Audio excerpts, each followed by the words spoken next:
Welcome back to Good Morning Vail. You know, staying safe here in the high country is something that is so important, and we have an incredible crew of volunteers that helps out with that every single day. It's called Vail Mountain Rescue, and here in the studio with me this morning, Dan Smith. Now, you have been very busy with Vail Mountain Rescue recently. Yeah. This was a three-mission week, and those are busy weeks. A couple were fairly simple. One was a cardiac event on a trail, and we helped Vail Fire extract the person, no problem. The second one was an overdue skier to Eisman Hut, which is fairly common. We do 4 or 5 of those a year, and we were able to talk him in.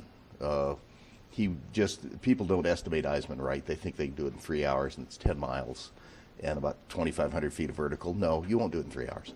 And his family was worried about that. The third one was the tough one. This was the first mission of the week, and it was 2 young men from the Front Range who planned to climb Mount of the Holy Cross via one of the couloirs, Angel Couloir, which is kind of vertical, and it's a technical climb.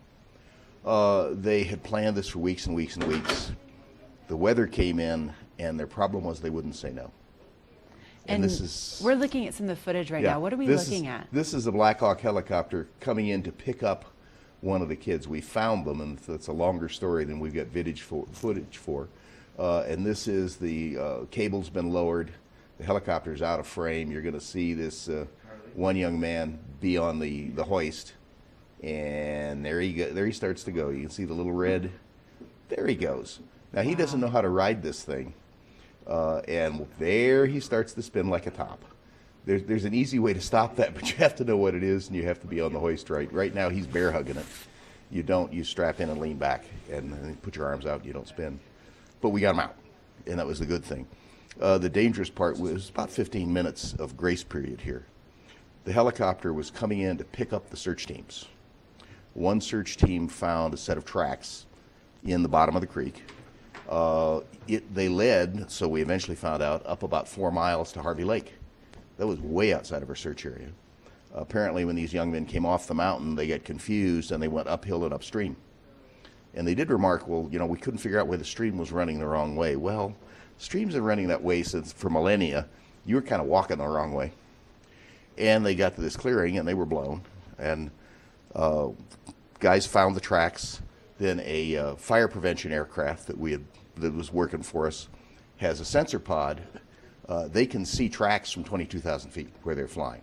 Hold on. Can you just repeat that? They can see tracks in the snow from 20. This video was shot from 22,000 feet up. Wow. So they can see tracks in the snow. They tracked them to where they went in the woods, vectored in the helicopter that was out there to pick up teams. Helicopter found them, picked them up, brought them out, and then went back in to pick up the teams. Wow. Your timings get very tight. The helicopter's got about 2.5 hours worth of fuel, depending on how it burns it. And then it's dark, and then it's a whole different kettle of fish trying to get your teams out. They're probably going to wind up walking. And we're equipped for that. We know we can lose the helicopter at any time. But you really don't want to do that in weather like this. So got the kids out. They have 3rd-degree frostbite on their feet, one worse than the other. This is serious business. You can lose digits. You can lose nerves in your feet. You can lose a lot of things with 3rd-degree frostbite. You don't want it. No. But the learning here is have the ability to say no. It applies to avalanches. It applies to anything. You're backcountry skiing on Univa Peak, and you've skinned up for 2.5 hours, and you get there and you dig your pit or you do your jump test, and it says, no, don't go. Don't go. Turn around and go back down the way you came. The mountain will always be there. Try it on another day. You're making a bet that you can't afford to lose. Now, you can make that bet at Black Hawk, and if you lose, they'll buy you a drink.